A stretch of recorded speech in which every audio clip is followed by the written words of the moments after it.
Welcome to Man Does Tech, where I solve the problems you didn't even know you had. In this video, I will show how to make delicious wheat flour biscuits at home using an easy method.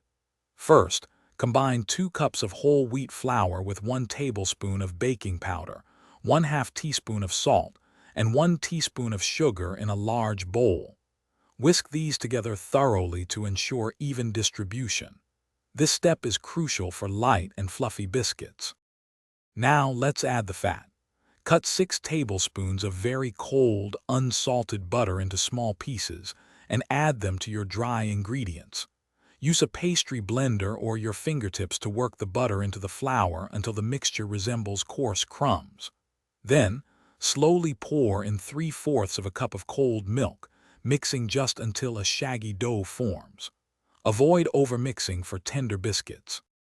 Next, we'll shape our biscuits. Turn the dough out onto a lightly floured surface and gently knead it just a few times, about 5 to 6 folds. Pat or roll the dough to a thickness of 3/4 of an inch.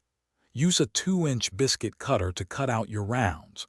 Place them on a baking sheet and bake at 425 degrees Fahrenheit for 12 to 15 minutes until golden brown.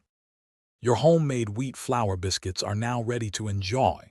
Serve them warm with your favorite toppings like butter, honey, or fruit jam. They're perfect for breakfast or as a side with dinner.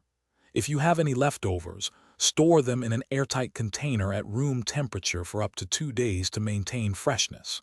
And hey, for easy meal prep, check the description for a link to some fantastic leak-proof containers and other great deals. Thanks for watching. If you found this helpful, don't forget to like and subscribe.